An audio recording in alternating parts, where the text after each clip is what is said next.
রাত 12টা। এই সময় লাইভ হওয়ার কোনো কথাই ছিল না, কিন্তু আগামীকাল শনিবার, তার পরের দিন রবিবার অনেক মানুষ, সহযোদ্ধা, পাঠক আসবেন দেখা করতে। আগামী দুদিন কোনো ভিডিও করতে পারবো না, ফিরতে রাত হয়ে যাবে অনেক। কিন্তু যে আশঙ্কাটা আমি করেছিলাম, কিন্তু ফেসবুকে পাবলিকে কোনো তথ্য ছাড়া বলতে পারিনি। আমি বলি না আজকাল, কারণ এখন আমার পেছনে সামনে যেমন অনুরাগী আছেন, সহযোদ্ধা আছেন, শত্রু তো কম নেই। তাই তথ্য প্রমাণ ছাড়া কোনো পোস্ট ভিডিও করি না। খুঁজছিলাম কিছু নিকটবর্তী মানুষকে, জানিয়েছিলাম, এই পর্যন্তই ভাগ করে নিয়েছিলাম, কিন্তু এ বিষয়ে লাইভ করিনি, ফেসবুকে পোস্টও দেইনি। বিষয়টি কি, আমার মনে সন্দেহ ছিল, যে প্রশ্ন দানা বাঁধছিল যে করোনা ভ্যাকসিনের পরেই, কোভিশিল্ডের পরেই ডেঙ্গু ভ্যাকসিন কেন আসছে, অন্য কোনো ভ্যাকসিন নয় কেন? যোগাযোগটা কোথায়? নিশ্চয়ই কোনো একটা যোগাযোগ আছে। জায়নিস্ট ফার্মা লবি কোনো ছক ছাড়া, কোনো পরিকল্পনা ছাড়া কিছু করে না। There must be some kind of relationship, link. কারণ ডেঙ্গু তো নতুন কিছু নয়। ডেঙ্গুর যে জার্ম থিওরি অনুসারে ডেঙ্গুর যে গল্প, যে ডেঙ্গু ভাইরাস, সেটা তো 1950 দশকের আগেই ওরা আবিষ্কার করে ফেলেছে। পাস্তুরের অবদান জার্ম থিওরি নিয়ে আমার যথেষ্ট সন্দেহ আছে। এ নিয়ে ভিন্ন কোনো আলোচনা করব। এই জার্ম থিওরি, যা প্যাথোজেন আমাদের অসুস্থ করে, ভাইরাস, ব্যাকটেরিয়া, এসব আর কি, বাইরে থেকে ঢুকে আমাদের অসুস্থ করে, বা এরকম যে একটা ব্যাপার, সেটা নিয়ে প্রথম থেকেই আমার সন্দেহ আছে। এবং এই জার্ম থিওরির মাধ্যমে যেটা সম্ভব করা হয়েছে, যে হোলিস্টিক যে ট্রিটমেন্ট ক্রিওর, যেমন আয়ুর্বেদ বলুন, হোমিওপ্যাথি বলুন, এসবে কিন্তু জীবাণুর অস্তিত্ব বা জার্ম থিওরি নেই সেখানে। কারণ এখানে শরীরকে শক্তিশালী করার কথা বলা হয়, ইমিউন সিস্টেমকে শক্তিশালীর কথা বলা হয়, অর্থাৎ খাদ্য, জীবনযাপন। কিন্তু তাতে করে ফার্মা ব্যবসা জমার কথা নয়। কারণ শুধু খাদ্য আর জীবনযাপনের ওপর নির্ভর করলে চাহিদা তৈরি হয় না, ব্যবসা হয় না, মুনাফা হয় না। তাই এমন একটা থিওরি বা তত্ত্বের দরকার ছিল, যা দিয়ে মানুষকে বোঝানো যাবে যে ইমিউনিটি বড় কথা নয়, অনাক্রম্যতা বড় কথা নয়, শরীরের প্রতিরোধ শক্তি বড় কথা নয়। বড় কথা হলো বাইরের জীবাণু, বাইরের প্যাথোজেন, বাইরের ভাইরাস, বাইরের ব্যাকটেরিয়া, অর্থাৎ শরীরের ভেতর থেকে মানুষের নজর ঘুরিয়ে বাইরের দিকে মানে একটা ভয়ঙ্কর শত্রু চারদিকে চেয়ে আছে আপনার শরীরকে গ্রাস করবার জন্য, এমন একটা বাতাবরণ তৈরি করা হলো এই জার্ম থিওরির মাধ্যমে, যার সূত্রপাত হলো। যাই হোক, সেটা নিয়ে আমি পরে আলোচনা করব। তাহলে এই যে ডেঙ্গুর যে গল্পটা, ভাইরাস, যেটা ওরাই বলছে, সেটা আমরা দেখতে পাচ্ছি 1950-এর আগেই তার অস্তিত্ব ওরা জানিয়েছে। তাহলে সেটার ভ্যাকসিন এত দেরিতে তৈরি হচ্ছে কেন? ওরাই বলছে ডেঙ্গু ভ্যাকসিন ট্রায়াল চলছে। একমাত্র ভ্যাক্সিয়া বলে একটা ভ্যাকসিন হয়েছিল, সেটা স্যানোফি পাস্তুরের ভ্যাকসিন ছিল, বিগ ফার্মা স্যানোফি পাস্তুর, যা ফিলিপাইন্সে দেওয়া হয়েছিল, এবং বহু শিশুর মৃত্যু হয়েছিল, স্কুল চিলড্রেনের, এবং অনেকে অসুস্থ হয়ে পড়েছিল। তারপরে ফিলিপাইন সরকার বাধ্য হয়, সেই অভিভাবকদের বিক্ষোভে ভ্যাকসিনটি উইথড্র করতে বাধ্য হয়। তো বাধ্য হয়। এখনও বিচার চলছে সেই সময়কার স্বাস্থ্য দপ্তরে যিনি প্রধান ছিলেন, যিনি এই ডেংভ্যাক্সিয়া ভ্যাকসিনটিকে রেকমেন্ড করেছিলেন, ল্যান্সেট পত্রিকায় আর্টিকেল লিখেছিলেন যেটা দুর্দান্ত ভ্যাকসিন, খুব কার্যকরী বলে সেটা জনগণকে দেওয়া হয়েছিল। ওটাই প্রথম ভ্যাকসিন। এই নিয়ে আমার বিস্তারিত লাইভ আছে ইউটিউবে, লম্বা লাইভ, কিন্তু পোষালে শুনুন, নইলে শুনতে হবে না, কোনো দরকার নেই। তো এবার তাহলে ওটা তো হয়ে গেল। তারপরে হুকে দিয়ে বলানো হলো যে যাদের একবার অন্তত ডেঙ্গু হয়েছে তাদেরকে ওটা দেওয়া যেতে পারে। তো তারপরে ওটা এমনটাই একটা অবিশ্বাস জন্মে গেল মানুষের যে ওটা আর চলল না বাজারে। তারপরে কি হলো, তাকেদা বলে একটি জাপানি কোম্পানি, তার একটি ডেঙ্গু ভ্যাকসিন বাজারে এখন চলছে, কিউডেঙ্গা। সেটার শেয়ার আমরা দেখতে পেলাম সাম্প্রতিককালে, আমি লিঙ্ক দিয়ে দেব, 863% বেড়ে গেল, জাম্প করলো। কেন? যেসব দেশে ইতিমধ্যেই কিউডেঙ্গাকে অ্যাপ্রুভ করা হয়েছে, আমাদের দেশে এখনো হয়নি, কারণ আমাদের দেশে তো আসছে ভ্যাকসিন 2026-এ, বাজারটা ওরাই করবে। বিল গেটস এখানে ইনভেস্ট করেছেন আমাদের, তো সেটাই তো হবে। যেমন কোভিশিল্ড আমাদের এখানে চলেছে বিল গেটস মহাশয়ের আর কি। তো ওই কারণে অপেক্ষা করা হচ্ছে। কিন্তু ইতিমধ্যেই যেসব দেশে কিউডেঙ্গা নামক ভ্যাকসিনটিকে অ্যাপ্রুভ করা হয়েছে, সেখানে ভালো রকম মানুষ সেটা গ্রহণ করছে, বিক্রি হচ্ছে, সেল বাড়ছে, যেটা 863% বেড়েছে বলে তথ্য বলছে। তো এইসব বিভিন্ন বিষয় ভাবতে ভাবতে আমার মধ্যে প্রশ্ন হলো যে আসছিল যে এই সময়ে ডেঙ্গু ভ্যাকসিন ডেভেলপমেন্ট কেন করা হচ্ছে, আর যদি করা হয়েও থাকে এখন কেন দেওয়া হচ্ছে, কেন, হোয়াই? এই উত্তরটা আমি খুঁজছিলাম। নিশ্চয়ই কোনো একটা যোগাযোগ আছে, there must be a link.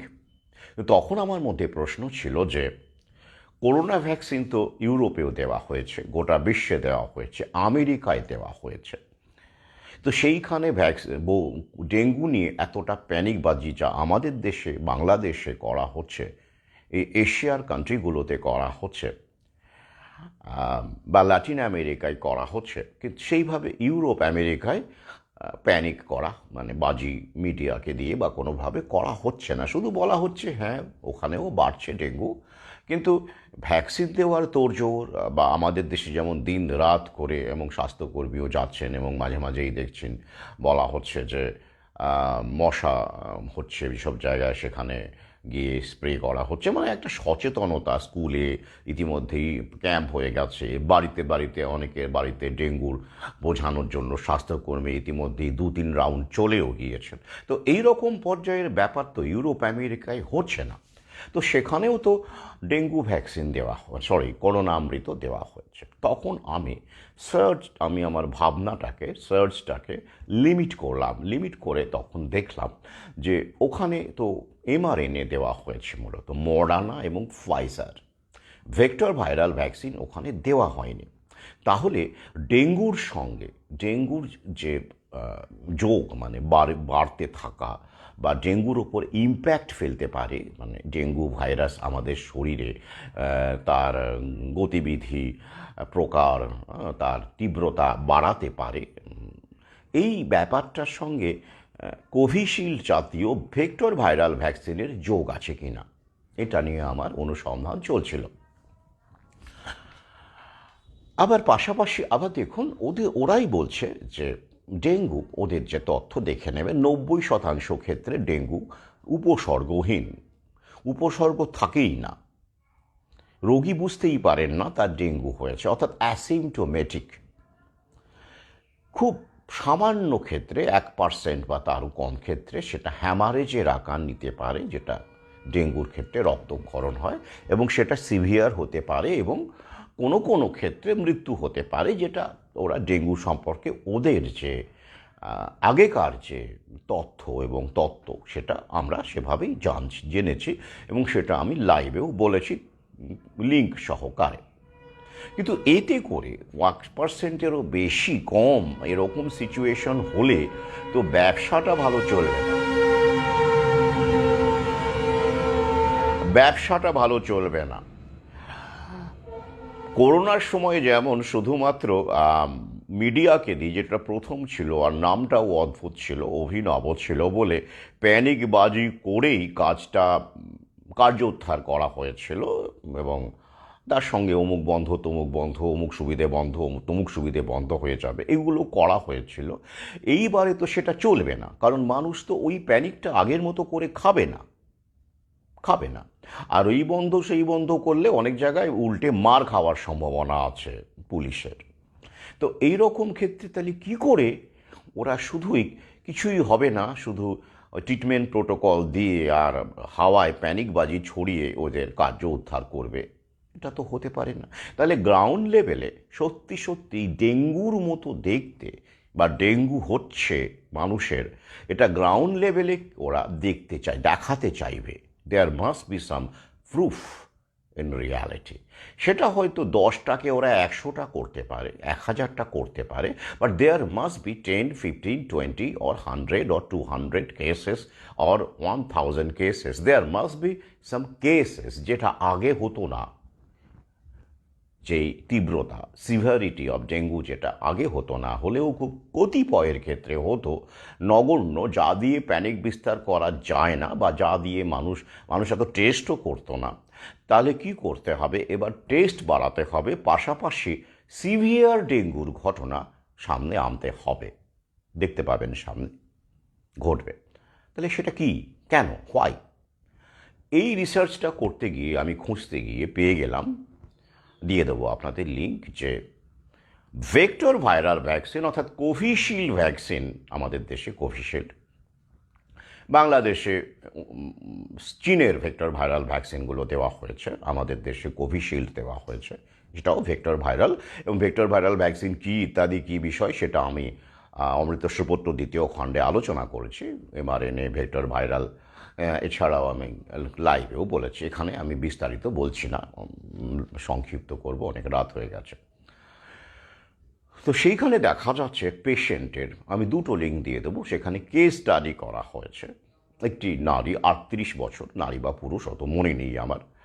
তো তার এই রকম জ্বরের উপসর্গ ছিল, এবং শরীরে র্যাশ এবং মাইলজিয়া ইত্যাদি ছিল।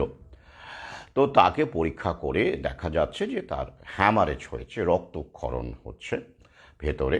তো ওরা সেটাকে প্রথমে ভেবেছিল, যেহেতু এরা ভ্যাকসিনেটেড ছিল, অর্থাৎ করোনা ভ্যাকসিন নিয়েছিল, অর্থাৎ কোভিশিল্ড নিয়েছিল, ভেক্টর ভাইরাল ভ্যাকসিন। তো তাই তারা ভাবলো যে এটা নিশ্চয়ই অ্যাডভার্স ইভেন্টস, অর্থাৎ ভ্যাকসিন নেওয়ার ফলে যে থ্রম্বোসাইটোপিনিয়া হচ্ছে, অর্থাৎ রক্ত তরল হয়ে যায়, শুধু থ্রম্বোসিস কিন্তু হচ্ছে না। থ্রম্বোসিস মানে ওই যে ব্লাড ক্লট যেটাকে বলে সেটা নয়, যেটাকে কার্ডিয়াক অ্যারেস্টের কারণ হচ্ছে আর কি, বা ব্রেন স্ট্রোকের কারণ হচ্ছে। কিন্তু এটা আরেকটা ঘটনা, সেটা হচ্ছে থ্রম্বোসাইটোপেনিয়া, অর্থাৎ রক্ত তরল হয়ে যাওয়া এবং প্লেটলেট অত্যন্ত রকমভাবে কমে যাওয়া। প্লেটলেট কমে যাওয়ার একটা বড় কারণ, বড় লক্ষণ হচ্ছে এই থ্রম্বোসাইটোপেনিয়া। তো যেটা মানে মাইল্ড, সিভিয়ার বিভিন্ন রকম আছে, 10,000-এর নিচেও প্লেটলেট নেমে যেতে পারে, সেটা একেবারে সিভিয়ার থ্রম্বোসাইটোপেনিয়া। তো এই রক্তক্ষরণটাকে, হ্যামারেজটাকে ওরা এইরকমভাবেই থ্রম্বোসাইটোপেনিয়া বলেই ভেবে নিয়েছিল, যেহেতু ভ্যাকসিন নিয়ে এরকম হচ্ছে, অ্যাডভার্স ইভেন্টস। কিন্তু তারপরে কোয়াগুলেশন যে প্রোফাইল আছে, এটা নিয়ে পরে বিস্তারিত আলোচনা করব। কোয়াগুলেশন প্রোফাইল কি, কোয়াগুলেশন প্যাটার্ন কি, আমাকে কি মনে হচ্ছে ইংরেজি সাহিত্য পড়া লেখক বা কবি জায়গা রাখিস বলে আমার প্রথম কবিতার বই, মনে হচ্ছে না? যারা পড়েছেন একটু অবাক হচ্ছেন না? হন, তাতে অবাক আমি তাতে বিস্মিত হই না। আমার জার্নিটা কোনো এক জায়গায় সীমাবদ্ধ কখনো ছিল না, আমি একই রকম কখনো লিখিনি। আমার জার্নিটা চলছে, আগামীতে চলতে থাকবে সত্যের সন্ধানে। তো সেই প্রোফাইলটা, কোয়াগুলেশন প্রোফাইলটা দেখা যাচ্ছে থ্রম্বোসাইটোপেনিয়াই যদি হতো, অ্যাডভান্স ইভেন্টসের, যেটা অ্যাডভার্স ইভেন্টস বলা হচ্ছে ভ্যাকসিন নেওয়ার ফলে, পোস্ট ভ্যাকসিনেশন অ্যাডভার্স ইভেন্টস, সেটার সঙ্গে মিলছে না। তখন ওরা ফার্দার টেস্ট করে, ফার্দার টেস্ট করে ওরা ডেঙ্গু ভাইরাসের অস্তিত্ব পায়। হ্যাঁ, অর্থাৎ এই যে হ্যামারেজটা হচ্ছে সেটা ডেঙ্গুর কারণে হচ্ছে, এবং এই তাকে তারা শেষ পর্যন্ত পেশেন্টটাকে ডেঙ্গু পেশেন্ট ডিক্লেয়ার করে। নর্থ ইন্ডিয়ায় এই রিসার্চগুলো হয়ে গেছে, আমাদের দেশেই হচ্ছে রিসার্চগুলো। তো আমি দুটো লিঙ্ক দিয়ে দেব। তার এখান থেকে কি বোঝা গেল? এবার দেখুন ইন্টারেস্টিং জায়গাটা কি, এখানে কিন্তু পর্যবেক্ষণের জায়গাটা আসছে।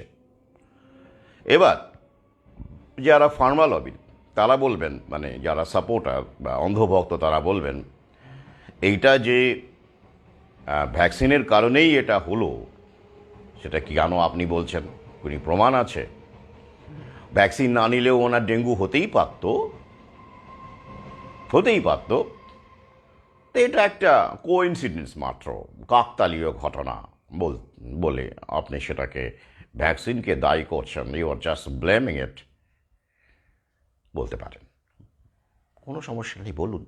কিন্তু এই অধম যার পর্যবেক্ষণ শক্তি আগেও ব্যবহার করেছে, এবং এই পর্যবেক্ষণ শক্তির ওপরে দাঁড়িয়েই কিন্তু আমি আমার কাজ লড়াই চালিয়ে যাচ্ছি।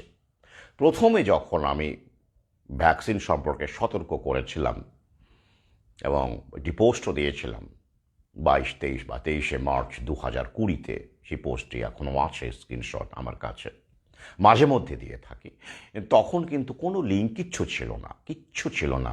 ভ্যাকসিন আসেইনি তখনও, ভ্যাকসিন এলো 2021-এর জানুয়ারি মাসে। তো তখনই আমি কি ঘটতে পারে, ভয়ঙ্কর বিপর্যয় কি ঘটতে পারে, সেইগুলোই কিন্তু আমি ফেসবুকেও লিখেছি, এবং তথ্য সহকারে আমার বিশ্লেষণ সহকারে অমৃতস্বপত্রা 2য় খণ্ডেও লিখেছি, আপনারা পড়েছেন, এবং সেগুলো সত্য প্রমাণিত হয়েছে। তাই আমি আমার ইনটিউশনকে, আমার পর্যবেক্ষণ শক্তিকে বিশ্বাস করি, না করার কোনো কারণ নেই, সেটা আপনারাও হারে হারে টের পেয়েছেন। তাহলে এই যে ঘটনাটা, একটা পেশেন্ট নয়, দুটো, এরকম বহু পেশেন্টের মধ্যে এটা পাওয়া যাচ্ছে, এবং সবাই ভ্যাকসিনেটেড এবং ভেক্টর ভাইরাল ভ্যাকসিন নিয়েছেন, কোভিশিল্ড নিয়েছেন। এবার দেখুন খেয়াল করে, এই কারণেই প্যানিকবাজিটা। এবার পর্যবেক্ষণটা আমি কেন এটা রাখলাম আমি সেটা বলছি। পর্যবেক্ষণের ব্যাপারটা আমি এখানে বলছি যে পর্যবেক্ষণের ব্যাপারটা হলো এটাই যে ইউরোপ আমেরিকায় ভেক্টর ভাইরাল ভ্যাকসিন দেওয়া হয়নি, সেখানে ডেঙ্গুর প্যানিকবাজি চলছে না, ওরা চালাবেও না, বাজার নেই সেখানে, এমনিতেই মানুষ সেখানে ফেড আপ। আর মশা, বুঝতেই পারছেন আমাদের এই উপমহাদেশে মশার আধিক্য অনেক বেশি, আর ওরা ইতিমধ্যেই ছক সাজিয়ে রেখেছে, এডিস ইজিপ্টি, টাইগার মসকিউটো ইত্যাদি করে ছক সাজিয়ে রেখেছে। এই ভ্যাকসিনের কারণে যখন কারো ইমিউনিটি দুর্বল হয়ে যাবে, যেটা তার বললাম না, ওরাই বলে যে 90% ক্ষেত্রে ডেঙ্গু উপসর্গহীন, অ্যাসিমটোমেটিক। কিন্তু এইবার আমার ইনটিউশন যেটা বলছে, এবং এই যে রিসার্চ লিঙ্কটার সঙ্গে রিলেট করে যেটা আমি বলতে চাইছি, যে কোভিশিল্ড যারা নিয়েছেন তাদের ইমিউনিটি ইতিমধ্যেই দুর্বল হচ্ছে, ক্রমাগত হচ্ছে, এবং যারা প্রাকৃতিক পন্থায় ফিরে এসে যথাসাধ্য চেষ্টা করছেন তাদের ক্ষেত্রে ব্যতিক্রম ঘটতেই পারে, যারা টক্সিসিটিকে অনেকটা কমাতে পেরেছেন বা হ্রাস করতে পেরেছেন বা লাগাম টানতে পেরেছেন বলে আমরা বিশ্বাস করছি। এখনও পর্যন্ত কোনো খারাপ খবর নেই। আমার সহযোদ্ধা যারা আমার সঙ্গে যুক্ত হয়েছেন, আমার ক্ষেত্রে বলি, আমি বাকিদের ক্ষেত্রে বলতে পারবো না, যারা নেওয়ার পরেও আমার সঙ্গে যুক্ত আছেন, দেখা হচ্ছে, কথা হচ্ছে, তারা এখনও সুস্থই আছেন। তো আশা করি, প্রার্থনা করি তারা সুস্থ থাকুন।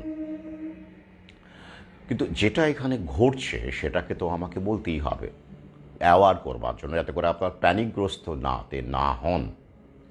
এইবার আগামীতে কি ঘটবে, যারা এই প্রাকৃতিক পন্থায় এখনও আসেননি, বা ধরুন কোনো কারণে আসা সত্ত্বেও পারেননি, শরীর তো সবার সমান নয়, এবার এই হ্যামারেজ যখন হবেই, আগামীতে। সবার নয়, একটা সংখ্যক, যা সবার ইমিউন সিস্টেম তো সমান নয়। এইবার টেস্ট করা হবে, এবং টেস্ট করলেই সেটা যে ডেঙ্গুই হবে সে ব্যাপারে আমার কোনো সন্দেহ নেই। আর এই কারণেই ওরা দেখবেন ডেঙ্গু পেশেন্ট কিন্তু বাড়ছে। হ্যাঁ, ওরা ফুলিয়ে ফাঁপিয়ে দেখাচ্ছে, ঠিক আছে, কিন্তু কিছুটা তো বাড়ছেই। আশপাশে খোঁজ নিলে বুঝতে পারবেন। প্রথমত কি দাঁড়াবে, মানুষ আগে ডেঙ্গুর টেস্টটা করতো না। কেন করতো না? উপসর্গহীনই তো ছিল 90%-এর বেশি ক্ষেত্রে। টেস্ট কেন করবে? দরকার নেই। আর করোনার পরে তো মানুষ আর টেস্ট করতেই চাইবে না, বিশেষ করে যেভাবে মানুষকে গিনিপিগ করা হয়েছে।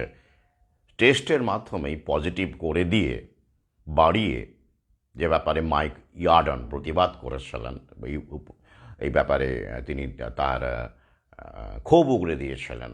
ফাইজারের এক সময় তিনি উচ্চ পদে ছিলেন, মাইক ইয়ার্ডন, যে তিনি বলেছিলেন যে এইভাবে পজিটিভ বাড়ানো হচ্ছে, যেটা তিনি প্রতিবাদ করেছিলেন। তো এ ব্যাপারেও আমি অমৃত শপথ দ্বিতীয় খণ্ডে লিখেছি বিস্তারিত, তার কথা লিখেছি, মাইক ইয়ার্ডনের কথা লিখেছি।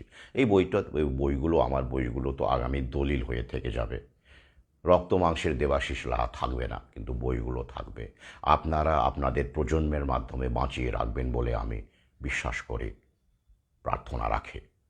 কারণ এখনও পর্যন্ত আমি জানি না আগামীতে এই জাতীয় বই কোনো লেখক সাহিত্যিক লিখবেন কি না, লেখার সাহস দেখাবেন কি না, বা সেই লেভেলের বা সেই স্তরের পড়াশোনা করার, রিসার্চ করার ধৈর্য, পরিশ্রম করার ক্ষমতা তাঁদের থাকবে কি না আমি জানি না।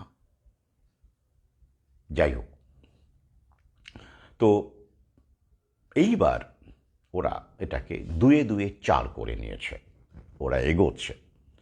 তো ওদের কাছে যেটা হিসেব আছে, আমার যা মনে হয় যে ওরা তো জানে হোয়াট দেয়া কী দিয়েছে, কতদিন পরে সেটা কি কি এফেক্ট দেখাতে পারে। সেইভাবে ওরা কিন্তু বাজারে ইতিমধ্যেই শিংগলস ভ্যাকসিন নিয়ে এসেছে, নিউমোনিয়া নিয়ে এসেছে, অনেকেই নিচ্ছেন, খবর আছে, পয়সা দিয়ে। ফ্লু ভ্যাকসিন নিয়ে এসেছে, যেগুলো বাড়ছে। পাশাপাশি ক্যান্সারের ভ্যাকসিনও আপনারা জানেন, এবং থেরাপি, অর্থাৎ যা যা সাইড এফেক্ট হতে পারতো, আমি এগুলোকে সাইড এফেক্ট বলি না, আসলে এগুলো এফেক্ট, যা মানে ভ্যাকসিনের পক্ষে যেটা এতদিন ধরে বলা হয়ে আসছে, যে ভ্যাকসিন গ্রহণের প্রধান যুক্তি হলো, মানে প্রধানতম যুক্তি হলো কি যুক্তি হয়, বেনিফিটস আউটওয়ে দ্য রিস্কস, অর্থাৎ বেনিফিটটা এত বেশি ভ্যাকসিনের যে রিস্ক ছোটোখাটো সেটা কিছুই নয়। মানে আউটওয়ে মানে হচ্ছে ওজনে, গুরুত্বে ছাপিয়ে যাওয়া, অর্থাৎ রিস্ককে বেনিফিট ছাপিয়ে যাচ্ছে, ফার অনেক অনেক বেশি করে ছাপিয়ে যাচ্ছে। তাই ওইটুকু রিস্ক নিয়ে মানে গুরুত্ব না দিয়ে বেনিফিটটাকে ভাবুন, এই যুক্তিতেই দেওয়া হয়েছে ভ্যাকসিন। যাবতীয় ভ্যাকসিন, তার ভিত্তি হচ্ছে এই স্লোগানটি, বেনিফিটস ফার আউটওয়ে দ্য রিস্কস, তাই তো। কিন্তু এইগুলোর ক্ষেত্রে বেনিফিট কোথায়? আমরা তো নিইনি, কেউ দিব্যি বেঁচে আছি, ভালো সুস্থ শরীরে বেঁচে আছি।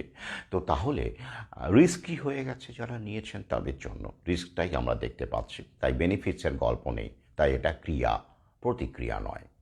তো তাহলে এটা যখন ঘটবে, ওরা জানে একটা টাইম ফ্রেম। দেখুন, 2021-এর 15, 2021-এর 15-16 এরকম, জানুয়ারির 15-16 থেকে আমাদের দেশে দেওয়া হয়েছে, যেটা 2026-এ জানুয়ারির মাঝামাঝি নাগাদ, সিঙ্গেল ডোজের ক্ষেত্রে বলছি, 5 বছর পূর্ণ হবে। ইন্টারেস্টিং একটা স্টেপ, 5, 10, 15। আমি আমার ইনটিউশনকে সামনে রেখে এবং আমার যতটা রিসার্চকে সামনে রেখে আমি বলেছি যে এই ভ্যাকসিন, যেটা এক্সপেরিমেন্টাল, যে কোনো ভ্যাকসিনের সাইড এফেক্ট তো অন্তত 10 বছর, মানে দীর্ঘস্থায়ী সাইড এফেক্ট থাকেই, কারো কোনো কোনো ক্ষেত্রে আজীবনই ভুগতে হয়। তাই এই যে ভেক্টর ভাইরাল ভ্যাকসিন, সেটার মানে ক্রিয়া আর কি, সেটা অন্তত 15 বছর অবধি থাকবে অ্যাট লিস্ট। তাই 5, 10, 15 এইভাবে আমি ভাগ করছি। এবার দেখুন খেয়াল করে, ঠিক 2026-এই যখন 5 বছর পূর্ণ হচ্ছে, তারপরেই ঠিক সেই বছরই ডেঙ্গু ভ্যাকসিন আমাদের দেশে বাজারে আসার কথা, যেটা একটা বড় বাজার। কারণ আমাদের দেশের কোটি কোটি মানুষকে কোভ্যাক্সিন তো কয়েক শতাংশ মানুষ প্রথম দিকে পেয়েছেন, তারপরে তো তুলে নেওয়া হলো। কেন তুলে নেওয়া হলো সেটা আর কি স্পষ্ট করে বলার কারণ আছে? ওটা বাজার দিত না। হ্যাঁ, কোভ্যাক্সিনেও আমার অনেক সহযোদ্ধা বলছেন কিছু কিছু সাইড এফেক্ট আছে, স্কিনের সমস্যা, হজমের সমস্যা, আমি বলেছি, এ নিয়ে আমি লিখেওছি। কিন্তু এই যে একটা কোভিশিল্ডের যে বাজার, হার্ট অ্যাটাক, ব্রেন স্ট্রোক যেটা ঘটছে, কিডনি ফেলিওর থেকে শুরু করে লিভার ক্যান্সার, মারাত্মক মারাত্মক যেগুলো ঘটছে, সেই তুলনায় কোভ্যাক্সিন কিছুই নয়। আমি কম্পারেটিভলি বলছি, আমি কিন্তু আর কোনো ভ্যাকসিনেরই সপক্ষে কথা বলি না, আপনারা জানেন আমি প্রাকৃতিক ইমিউন সিস্টেমকে বিশ্বাস করি। কিন্তু আমি কম্পেয়ার করে বলছি, এ নিয়ে আমার একটা পোস্টও আছে, আপনারা জানেন, আপনারা ছড়িয়ে দিয়েছেন। তো এই যে জায়গাটা খুব ইন্টারেস্টিং। তো আগামীতে 2025-এর এই সময়টা একটু খেয়াল রাখবেন। আপনাদের প্রিয়জনের ক্ষেত্রে যখন এই হ্যামারেজগুলো ঘটবে, বা যে র্যাশ, ফিভার, মাইলজিয়া, এই বিভিন্ন সমস্যাগুলো আসবে, আমি পরে বিস্তারিত ভিডিও করব। আহ, আমার তো আবার লম্বা ভিডিও হয়, লম্বা ভিডিও না হলে আপনারা বলুন তো এই বিষয়টাকে বোঝানো যায়? কেউ কেউ বলছেন শর্ট করে করতে, অমুক তমুক বলছেন, এমন এমন মানুষ এসে কমেন্ট করছেন, আমি ওটা ইচ্ছে করে পোস্টটা দিয়েছিলাম। আমি দেখে নিলাম মোটামুটি মানুষজনকে যে কারা কারা এইসবের পরামর্শ দিচ্ছেন। আমি তাদের ওয়ালে গিয়ে দেখলাম, আমার তো অনেক শর্ট পোস্টও থাকে অ্যালার্ট করার, এই যে একটু আগে একটি দিলাম, তারা আমার কোনো পোস্টই শেয়ার করেন না। একজন ক্ষেত্রে মনে হয় ব্যতিক্রম দেখলাম। বাকি যারা এইসব লং আর শর্ট ভিডিও করার কথা বলছেন, মানুষের ভালোর জন্য, আমি একটা পোস্ট দিয়েছিলাম যে আমার একটা ভেতরের যন্ত্রণা, কষ্ট তো হয়, পাশাপাশি আবার দেখতেও চেয়েছিলাম, আমি মাঝে মাঝে একটু দেখে নিই আর কি, যে সাধ্য থাকলে ফিল্ম বানাতাম, যাতে করে অনেক মানুষের কাছে পৌঁছানো যেত আর কি, এরকম আর কি একটা পোস্ট দিয়েছিলাম। সেখানে কয়েকজন এসে শর্ট ভিডিও বানানোর পরামর্শ দিয়েছিলেন। তা আপনারা বলুন তো, আমি যে বিষয়টা এখন ট্যাকল করছি, আপনাদের সামনে রাখছি, ওটা দিয়ে কোনো শর্ট ভিডিও বানানো সম্ভব? কত শর্ট বানানো সম্ভব? কেউ বানিয়ে আমাকে দেখান তো।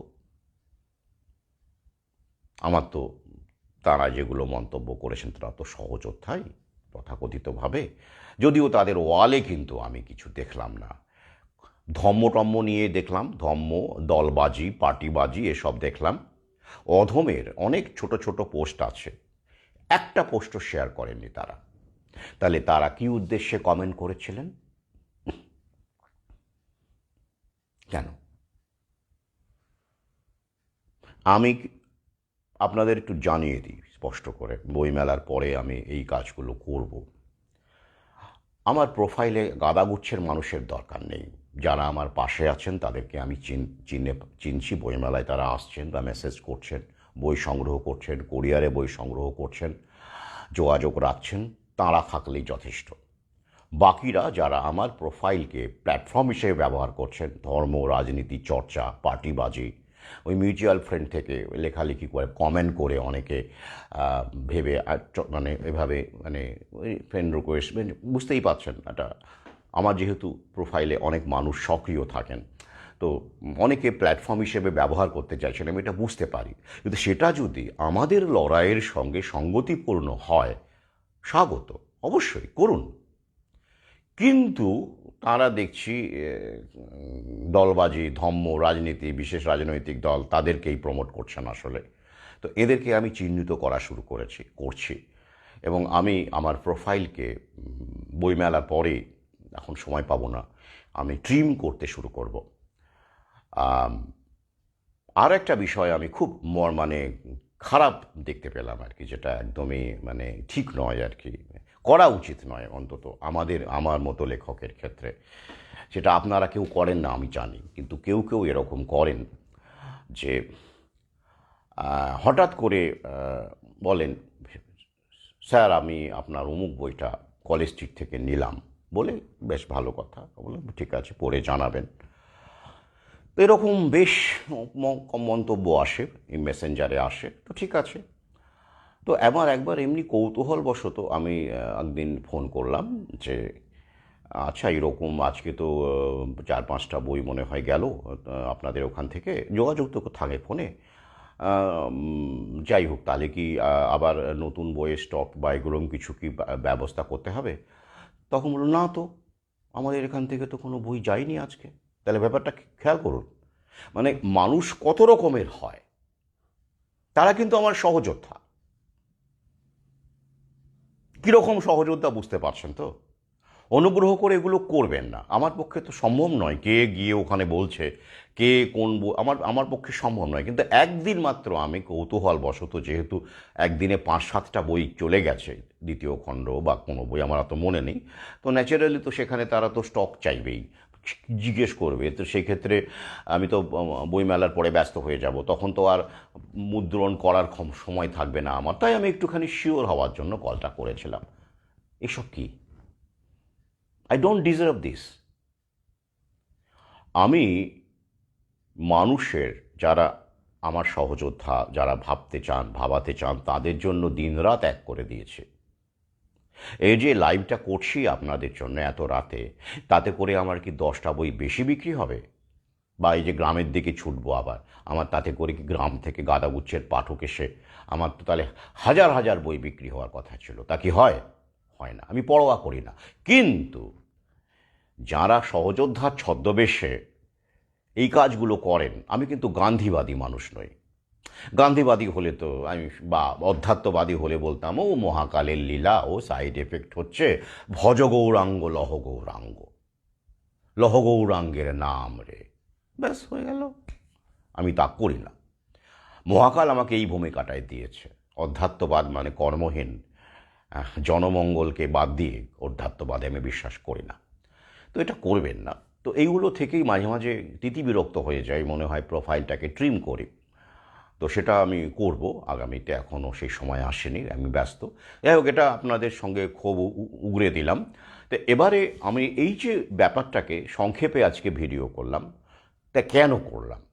আগামী 2 দিন আমি লাইভ করার সত্যি সময় পাবো না। সোমবারে হয়তো চেষ্টা করব আরেকটি লাইভ করার, যাতে করে আপনাদের এই সময়ে কোনো প্রিয়জন যখন এই রকমের সিচুয়েশনে পড়বেন, এই তো শুরু হয়ে যাবে, বেশি দেরি নেই, ইতিমধ্যেই শুরু হয়ে গেছে। আগে বিচ্ছিন্নভাবে হয়েছে, এবার সেটা বাড়বে, কারণ স্পাইক প্রোটিন তো থামছে না, ও তো প্রডিউস করেই যাচ্ছে স্পাইক প্রোটিন ভেতরে, সেভাবেই তো প্রোগ্রাম করা হয়েছে। তো তাই অনুগ্রহ করে প্যানিকড হবেন না। টেস্ট করাতেই পারেন, ডেঙ্গুও বেরোবে, কিন্তু প্রাকৃতিক পন্থায়। আপনারা জানেন ডেঙ্গু নিয়ে আমার ভিডিও রয়েছে, প্রাকৃতিক পন্থায় ইউটিউবে আছে, কিভাবে কতটা কী পেঁপের পাতা ব্যবহার করবেন ইত্যাদি ইত্যাদি, কিভাবে করবেন, এগুলো নিয়ে আমার বলা আছে। কিন্তু সেটাকে করুন। কারণ আপনারা যদি প্যানিকগ্রস্ত হয়ে তাই তো ডেঙ্গু, তাহলে ভ্যাকসিনটা নিয়ে নিই, ঠিক আছে, ডেঙ্গু তো হচ্ছে, চারদিকে দেখতে পাচ্ছি হচ্ছে, হ্যাঁ হবে তো, সামনে হবে, দেখতে পাবেন, রিয়ালিটি দেখতে পাবেন, নিজেদের মধ্যেই দেখতে পাবেন যারা নিয়েছেন, সবার না হলেও একটা অংশের মধ্যে। তো প্যানিকগ্রস্ত যাতে না হন, এবং ওই ভয়ে বাজারে যে ডেঙ্গু ভ্যাকসিন চলে আসবে, এখন হয়তো খোঁজ করলে কিউডেঙ্গা পাওয়া যাবেন প্রাইভেট নার্সিংহোমে, হয়তো ভেতরে ভেতরে চলে এসেছে প্রাইভেটে। তো সেটা করবেন না। তাহলে কিন্তু যারা ইতিমধ্যেই করোনামৃত নিয়েছেন, তার সঙ্গে এই ডেঙ্গু হচ্ছে ভ্যাকসিন, যেটাকে ওরা বাজারে আনছে বা এনে ফেলেছে ভেতরে ভেতরে প্রাইভেটে, ঠিক বলতে পারছি না, আমি খোঁজ নেব। বিভিন্ন দেশে তো চলে এসেছে কিউডেঙ্গা। শেয়ার মানে বাজার 63% ভালো কী করে। তো এটা করবেন না, প্যানিকড হবেন না। সেরকম হলে যদি আমার সহযোদ্ধাদের মধ্যে এরকম কেউ থাকেন, আমাকে চেনেন, আমাকে জানাবেন, আমি উপযুক্ত চিকিৎসকের কাছে পাঠাবো বা তাকে যোগাযোগ করিয়ে দেব। আর আমি তো চিকিৎসকের ডিগ্রি আমার নেই, সুতরাং আমি চিকিৎসকের হওয়ার দাবি করতে পারি না, অন্তত এইভাবে পাবলিক প্রোফাইলে প্রশ্নই আসে না। তো এইটা আপনারা অনুগ্রহ করে প্যানিকড হবেন না, যেটা ওরা চাইছে। কারণ গ্রাউন্ড রিয়ালিটিতে কিন্তু যা তথ্য, যে রিসার্চ লিঙ্ক আমি দেখলাম, আপনারা লিঙ্ক দিয়ে দেবো, আপনারা দেখে নেবেন। আমি বিস্তারিত আজকে আলোচনায় গেলাম না। কালকে আবার যারা আসছেন অনেকেই জানিয়েছেন আসছেন। কালকে শনিবার এবং রবিবার অনেকেই আসবেন, আজকেও এসেছিলেন অনেকে, কিন্তু কাল এবং পরশু ভিড়টা অনেক হবে, সেটা আপনারা জানেন। ছুটির দিন, সোমবারে সরস্বতী পুজো, ওই দিনও মানুষ আসবেন আশা করছি। তো আবার বলছি, stall number 148, gate number 2, Salt Lake Central Park. এবং পরিশেষে আবার বলছি, এই ভ্যাকসিন সংক্রান্ত বিষয় বলুন, আপার বলুন, বা এই স্মার্ট মিটার বলুন, এগুলো যদি আপনারা আমার সহায়তা চান লড়াইয়ে, তাহলে ব্যক্তিগতভাবে আমার সঙ্গে কথা বলতে হবে, আসতে হবে। ওই ফেক প্রোফাইল থেকে চিনি না জানি না আপনি একটা মেসেজ করলেন আর আমি আপনাকে সমস্ত কিছু এসব সংবেদনশীল বিষয়ে ফোনে বলে দিলাম, বাস মেসেজ করার আমার সময় নেই এত লেখা, সেটা আমার পক্ষে সম্ভব নয়। তাই আবার বলছি, বই সংগ্রহ করলেও আসুন, না করলেও আসুন। আর আমি জানি আমার যারা প্রকৃত সহযোদ্ধা, যাদের সাধ্য আছে, তারা আমার বই সংগ্রহ করছেন, আগামীতেও করবেন, লড়াইকে এগিয়ে নিয়ে যাবেন। কারণ এটা আমার একার লড়াই নয়, আপনাদের সহযোগিতা ছাড়া এ লড়াই অসম্ভব। তাই আজকে একজন যিনি এসেছিলেন, এক বিদ্যুৎ কর্মী, তিনিও বিদ্যুৎ কর্মী, বেহালা থেকে আরও দূরে, শশুরা থেকে আরও দূরে তিনি থাকেন এক জায়গায়। তো তিনি এসে কুণ্ঠিত হয়ে বলছিলেন যে, স্যার আপনাকে তো 2021 থেকে পেয়েছি, কিন্তু আমাকে সহযোদ্ধা বলবেন না, আমি একদমই পারি না কথা বলতে, অমুক তমুক। আমি তখন তাকে বললাম যে ব্যাপারটা এরকম নয়। সহযোদ্ধা মানে গ্রামে গঞ্জে গিয়ে যেতে হবে আমার মতো, সহযোদ্ধা মানে খুব সরব থাকতে হবে পথে ঘাটে, এমন নয়। যুদ্ধের অনেক দিক থাকে, একটা ফ্রন্ট থাকে যেখানে ফ্রন্টের সৈনিকেরা লড়াই করে, সেটা আমরা করছি, অনেকেই করছি আমাদের মতো করে পথে ঘাটে। পাশাপাশি যুদ্ধের একটা রসদ লাগে, সভা সমিতি, প্রচার, মাইক্রোফোন, জনসংযোগ, মানুষের পাশে থাকা, তার একটা রসদ লাগে। আর এই রসদের জন্যই আমার বই। তাই আপনি যে এই যে বই সংগ্রহ করলেন, উনি বই নিয়েছেন, গ্রিগরি রাসপুটিন নিয়েছেন, এই যে করলেন, আপনি তো বই পড়বেন, সমৃদ্ধ হবেন, পাশাপাশি এই লড়াইটাও কিন্তু সমৃদ্ধ হবে। তাই আপনি কেন আমার সহযোদ্ধা হলেন না বলুন তো? আপনিও আমার সহযোদ্ধা। ডেফিনেশনটাকে বড় করুন, বড় করে ভাবতে শিখুন। লড়াইটা কত বিস্তৃত, কত বড়, শুধু ভাবনা দিয়ে, তত্ত্ব দিয়ে হয় না, শরীর দিয়েও হয় না। শরীরটাকে তো পৌঁছতে হবে যথাস্থানে। গ্রামেগঞ্জের মানুষ, তাদেরকে সরল করে বোঝাতে হবে। তারা কি এইসব জ্ঞানগর্ভ আলোচনা, লিঙ্কের research link, Mike Yeadon, inflammation, coagulation type, হ্যাঁ, মাইলজিয়া, এসব বুঝবেন? বুঝবেন না। তাদেরকে তাদের মতো করে বোঝাতে হবে। তাই শুধু অনলাইন নয়, অফলাইনেও আমাদের অনেক কাজ বাকি। ডেঙ্গু আসছে, মারাত্মক রকমভাবে আসছে। যা আসবে তাকে কয়েক গুণভাবে মারাত্মকভাবে প্রচার করা হবে। আবার প্যানিকবাজি হবে, আবার কায়দা করে ঘুরিয়ে জোর করা হবে। কারণ এত বড় বাজার, ওরা এত $1 বিলিয়ন ইনভেস্ট করেছে, আপনাদের এমনি ছেড়ে দেবে? আরটিআই দেখিয়ে ছেড়ে দেবে?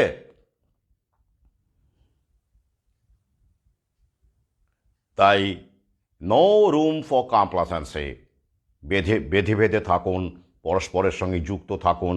আমি যারা বইমেলায় আসছে প্রত্যেকেই বলছি, নাম্বারের আদান প্রদান করুন, হোয়াটসঅ্যাপ নাম্বারের আদান প্রদান করুন। কারণ ওরা জানে যে মানুষ এবার সহজে নিতে চাইবে না, অন্তত আমাদের মতো মানুষ। তাই ওরা ট্যাকটিক্স নিশ্চয়ই ভেবে রেখেছে। সেটা কি অনুমান করুন, আর ঐক্যবদ্ধ থাকুন। আজ এই পর্যন্তই। শুভরাত্রি। কাল অনেকের সাথে দেখা হবে, পরশুও দেখা হবে।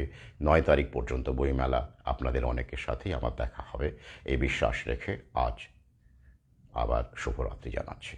ভালো থাকুন, সঙ্গে থাকুন।